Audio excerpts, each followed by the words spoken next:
keep on trying. I'm about that life, never quit.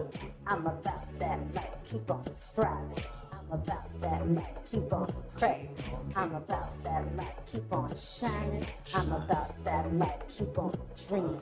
I'm about that life, never stop. I'm about that life. I'm about that life. I'm about that life. You know, they say I'm dreaming. Yes, I'm dreaming. So what? I don't care. She's about that life. I'm about that life. It's a dream thing, y'all. Today on About That Life, I sit down and talk to actor, writer, executive producer, stand-up comedian, singer, and all-around great friend. Before she took on stand-up comedy, she graced the stages in many musicals such as Legally Blonde, Hairspray, Once on This Island, and The Color Purple. As a stand-up comedian, she has appeared on stages at The Laugh Factory, The Comedy Store, Irvine Improv, and The Ice House. She really is a master of many hats. Here is Jihan Sabir. Jihan! Hi! One of my dearest friends. Thank you for being on here. Of course, of course. I love how we're both like leaning in like. Why not? So, Jihan, how do we know each other? Do you remember when we first met? I got her already. I don't remember when we first met. I know we met at college. Yes, we did. We met at AMDA. I think. Was it like a Bible study or something? Oh, yeah, because Nicole used to do the Bible study. Shout out to you, Nicole. Love you. I think maybe it was 2008. The first semester. Yeah. I'm sure it was. And we were going to McDonald's or something really late at night. I'm so sorry, Mom. Oh, really? Yes, it was like really late. You know how there was a McDonald's? Yeah. I know which one you're talking about. Yeah. The one on Arclight. By the Arclight. Yes. Yeah, I think we went there. That was the first time I got to hang out with you. Oh, okay. Yeah. Okay. And then. I don't remember that. But I do remember the Bible study. Yes, yeah. I forgot about that one. See, we both trumped each other. And then I didn't see you again for a while. Because we were in two different programs. Were you in integrated or musical theater? I was musical theater BFA. Aha. So so we were like, they put us somewhere else. Yeah. Because we were separated even from just musical theater programs. That's true. I think the only thing that was similar was maybe like the dance classes. We're somewhat always kind of Sometimes we had a crossover, yeah. But a lot of times we didn't. And that was the first year for BFA, right? Yeah. I'm always in the experimental group. And like I said, I didn't see you for the rest of my time at AMDA until after graduation. Yeah. At the Wiz audition. That's right. In 2010. Like, why are you in Fairfield?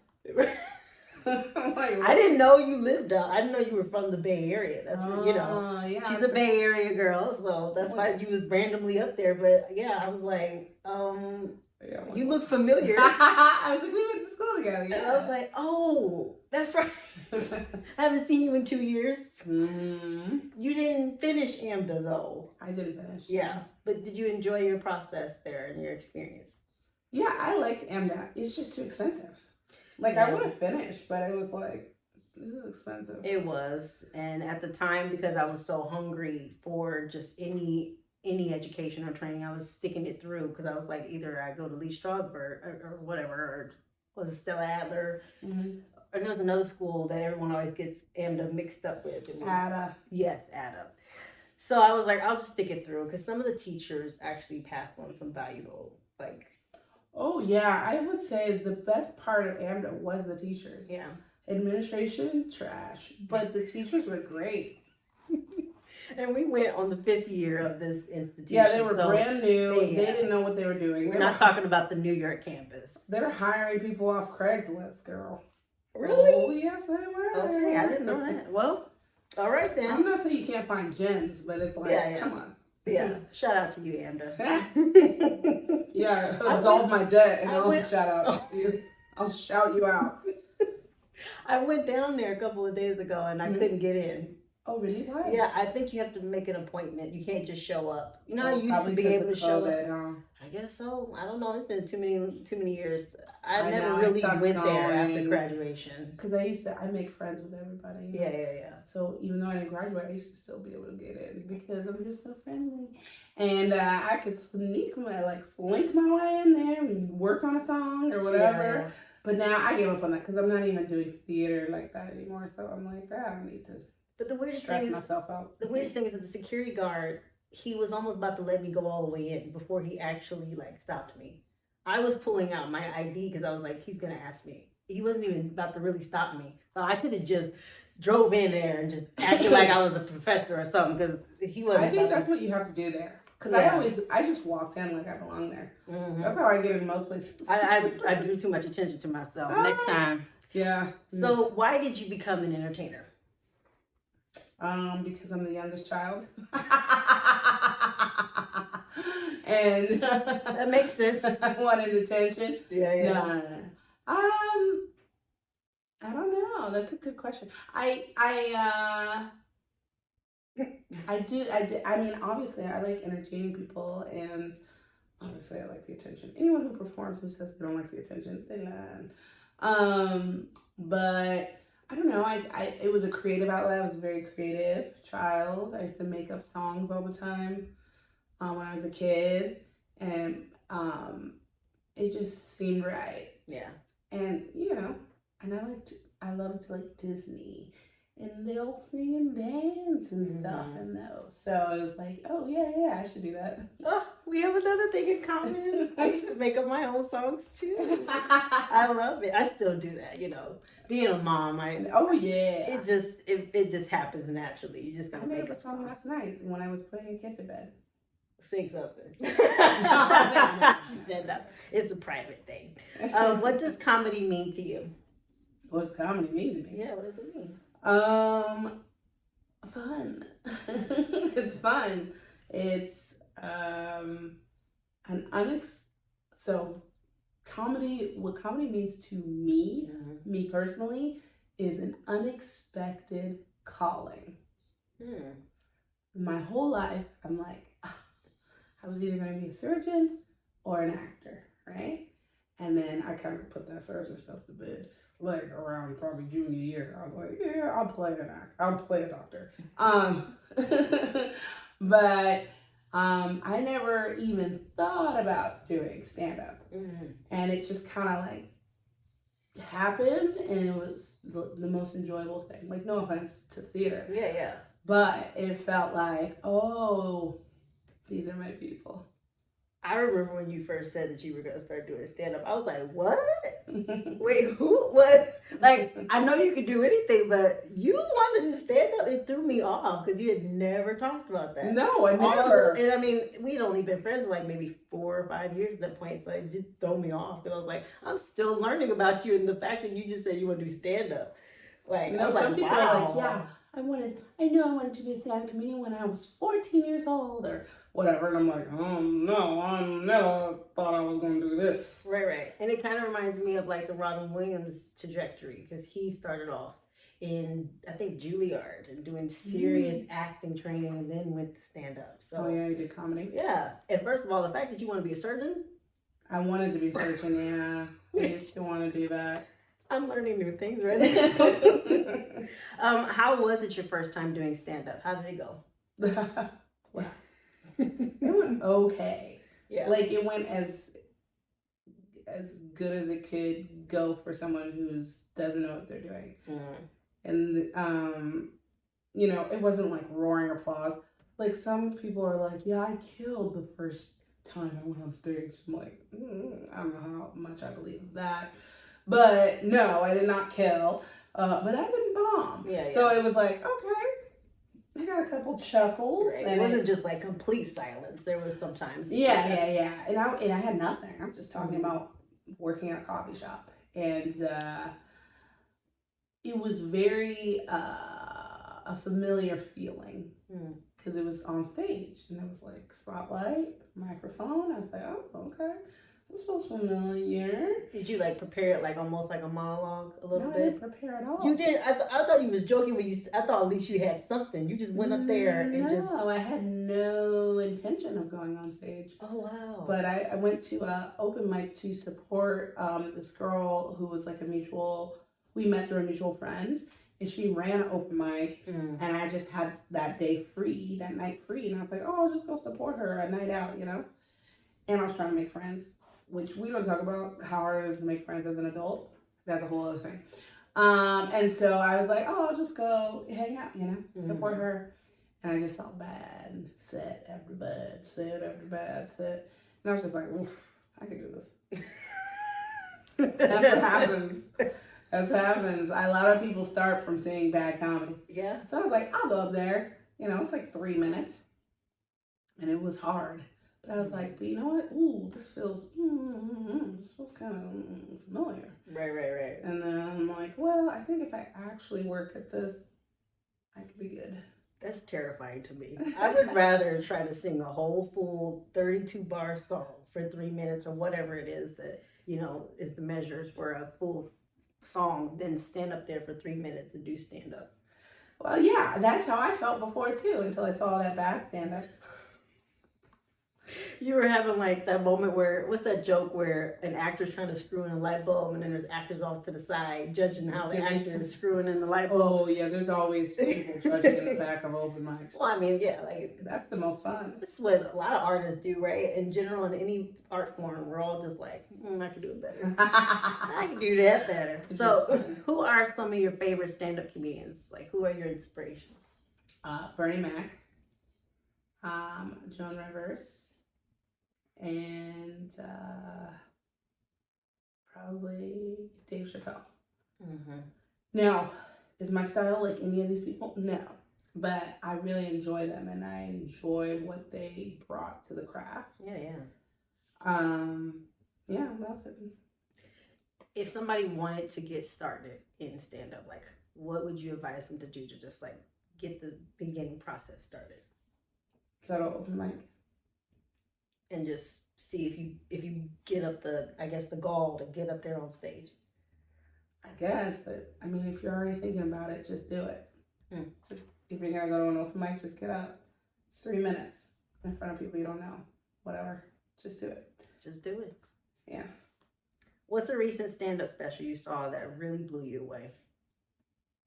Well, there's a couple I saw, but one that we watch on repeat at my house is Beautiful Dogs by Shane Gillis. Oh, okay. I was like, I haven't heard of this yet. Yeah, it's funny. It's definitely like, if you like clean comedy, this ain't the one for you. You know, I don't think he's particularly like vulgar or anything, but it's definitely not like it's not a family special. It's definitely an adult special. Right. But it was just funny. I like it. We rewatch it all the time. Okay. Who's the comedian's name again? Shane Gillis. Okay. I'll look out. I have been watching a lot of clean comedy though. That's fine. I really have because I love dry bar. Oh, okay, dry bar, yeah. Is comedy necessary anymore? Is comedy necessary? Yeah, because some people believe that comedy isn't necessary. That's crazy. I know, but that's what people think. The craziest thing They think that comedians are, you know, kind of like bullies. Okay. No one respects our profession at all. Everyone thinks they can just do it. Like I just said, like, you know, you'll have an audience member because like so stand up, it looks like someone's just talking on stage, but that's not what's happening. There's like 5 things happening simultaneously, and it's very difficult, and it is a craft, and it is a skill. So, and people think, I had 2 people last week say, oh, I think I'm funny. I'm pretty funny. And I'm just like, yeah, I'm sure you're funny in conversation, but like being on stage is different. It's different. It's a different muscle. It's a different skill set. It's a skill set. Right. But no, comedy is definitely necessary. Comedy is so popular. like some of the biggest like social media people are doing comedy sketches and videos because people just eat it up. They love it. It's smart to do that, you know, because then you could come up with your own skits instead of having to get the okay, you know. Right. SNL, they got to go through so many loops and everything to get their skits on air. It's so stressful. Yeah. I know a few people who work for it. Yeah, your one friend, what's her name? Punky. Why? I'm sorry. I said Puffy. I'm so sorry. Punky. Yeah, she just left. So she left? Yeah, she's not on this season. Oh wow! Did she have like her last like episode or anything? She did she do a Leslie Jones and just dip out? She told him that she wasn't returning for season 50, but wow. Yeah, but I haven't been watching, so I feel bad. I didn't really. But I don't feel bad about it. But I'll watch clips of her sketches. Yeah. But yeah, no, I don't. I got it. What drove you to transition from musical theater to stand-up comedy? Nothing really. I told you it was like a whim, but I will say, when I left, because we went to school in Los Angeles, and I left, went back to the Bay Area, and then I came back to Los Angeles. I decided I was gonna teach myself to write because I was like, I don't want to be sitting around waiting for auditions or a job or whatever. So I was like, oh, I'll teach myself to write. So I just watched all my favorite sitcoms and saw how like they structured everything, and then I wrote like a web series, and I was like, is this funny though? I don't know. And like I said before, someone we went to school with knew this girl who did comedy, and I had posted like, hey, can anyone like meet so they can read this stuff? I don't know if it's funny. And he was like, yeah, my friend, she's a comedian and writer. You guys should meet.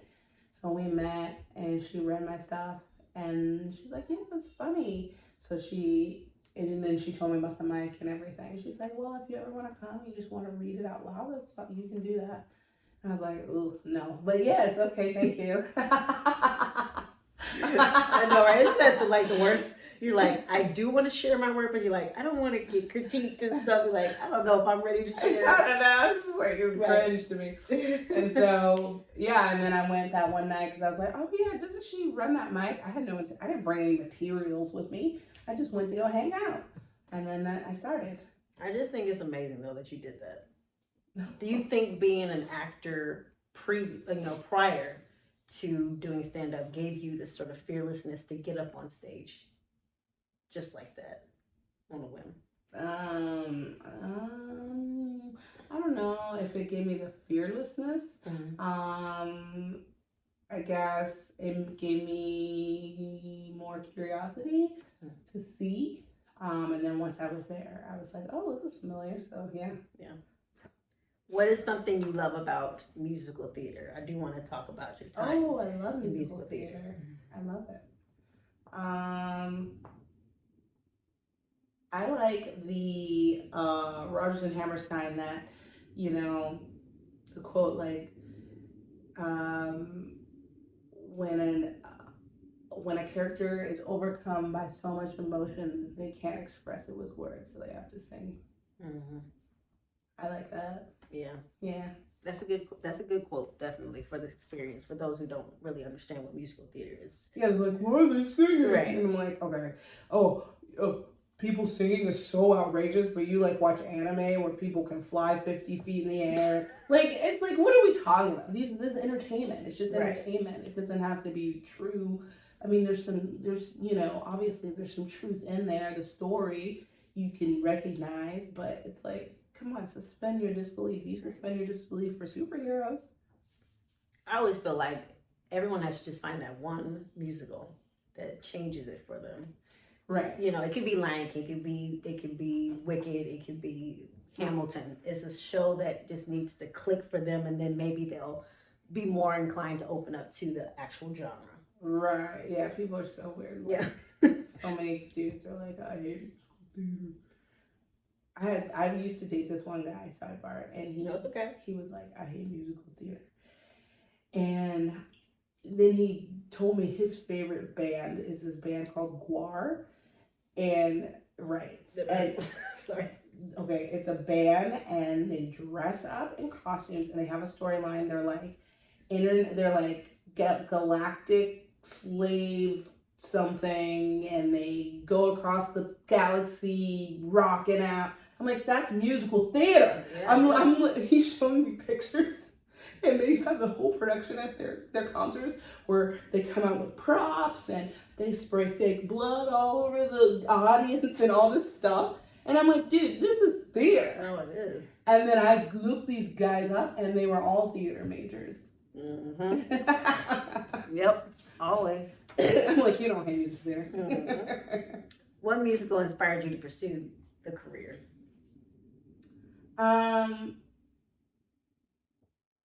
Grease. Wow. Probably. That was like the first musical. My neighbor had the movie. We didn't even have it, okay? Mm-hmm. My neighbor had it on tape. And we used to go over there and grab it. Yes. And bring it over to the house and like dance to all the songs and sing. It's one of the best movie musicals. And then, yeah, but then when I got into high school and I started doing theater, like a big one was Phantom of the Opera because and I got to go see that in Vegas, and so that was a big deal. And so I actually auditioned to get into AMDA with a Phantom of the Opera song. Get it. Which one was it? I was Think of Me. Oh, okay. I was like, were you singing Carlotta? Nah. Because I'm like, that is some serious, that would be amazing if I was just sitting back and I saw this high schooler just come in and start singing. No, it's Think of Me. Yeah. And this girl was singing my song too. And like something happened to her sheet music or something. So she borrowed mine. Okay, I let her borrow mine. Yeah. That's sweet. That's sweet of you. That makes sense though, because that was like maybe 3 years after the movie came out or so, like maybe 3 or 4 years after. For the AMDA audition? Maybe. I honestly don't remember. Because everybody was singing Think of Me. Yeah. It was probably a few years after, yeah. It's a good song. Have you completely stepped away from musical theater or theater as a whole? Do you plan to do more in the future? Yes, I have stepped away from musical theater because I cannot do both. Because number one, they convene at the same time, comedy and theater. And number two, in order to be a good comedian, you really have to be like all in. And so I can't really be having my foot in somewhere else. Gotcha. And I decided, I was like, yeah, instead of being mediocre at two things, I want to be great at one thing. Do I plan on going back to theater? Yes, for sure. Mm-hmm. The plan is to become some amazing mega stand-up and then negotiate that to get a Broadway show. Come on now. And be like, oh, guess what? I can sing too. Okay, Whoopi Goldberg. Although she's not really a stand-up, but she's not. That's true. That's actually if I thought about it, because I've had a conversation. What do you think is the difference between a comic and a comedian? We call it ourselves both, so I don't know. I've heard some people break it down and say that there's a difference. Maybe someone has some technical definition, but sometimes I call myself a comic, sometimes I call myself a comedian. What I would call someone like Whoopi Goldberg or like a Tina Fey or like a Amy Poehler is they're comedic actresses, right? But in Europe, everyone's a comedian. If you do comedy, you're a comedian. So, which I guess technically, sure, we can call them a comedian, right? But they're not stand-ups, right? So that's the difference. And I think that's what I forget who it was, and I feel bad that I can't even reference the person who actually said it, because I guess to them, a comic is a stand-up comedian. The way they phrased it. The difference? Okay, yeah. I can see that. Like a comic is a stand-up, and a comedian is someone in comedy. Yeah. Okay, I like that. That is true, because comedians call each other comics. We don't, I don't say, oh, my comedian friend. You say, no, my comic friend. Mm-hmm. And when I meet people and I put their name in my phone, I always put their name like John Doe and then in parentheses comic. I never put comedian, right. Comic. If they're stand-up, but Well, that's got to be a compliment. I'm sure if they were scrolling through your phone, they're like, "Oh, that's my name. I have a comic right next to it." They're Well, like, that's "Oh, what I she don't made fun-" forget. Yeah, right. At least it's not the location of where you met them, because sometimes I put people's name and then location where you know what I mean. I would do that. I feel bad, but like if I don't know your last name, I have a lot of Michelles in my phone. Oh, so you have okay. to have a comic on there. you need to meet some other people than besides Michelle. Nicole's, so many. Mm-hmm. What is some other dreams that you have professionally and personally in the future? I mean, the ultimate is to be a touring comic. Yeah. So I get paid to do stand up, and I don't have to do anything else. I don't have to take care of other people's kids, just mine. And I would love to do a Broadway show. Yeah. I am eligible. I am equity eligible. Hey, me too, baby. But I have not joined. 5, 6 doing years. It. I know. I'm not doing it, so why would I pay dues for something I'm not doing? So true. What about a special? Do you want to have a special one? Sure. Several specials? Yeah, specials, are good to get your name out there. I don't know if I'd do an hour, though. I had this conversation with some other comics. Like, I don't know. I think the age of the hour special is, I don't want to say it's dead, but I think it's really reserved for, like, really big names. So, like, if I became, like, a really big name, maybe. But I feel like to really get yourself out there, I think half an hour is gravy. Right. Like, a solid 30 minutes. It's like a calling card, and then they'll come to your show because they want to see more. They want more. They'll see you on tour, and that's that's really where the money is. But I would love to have a TV show. I have a pilot.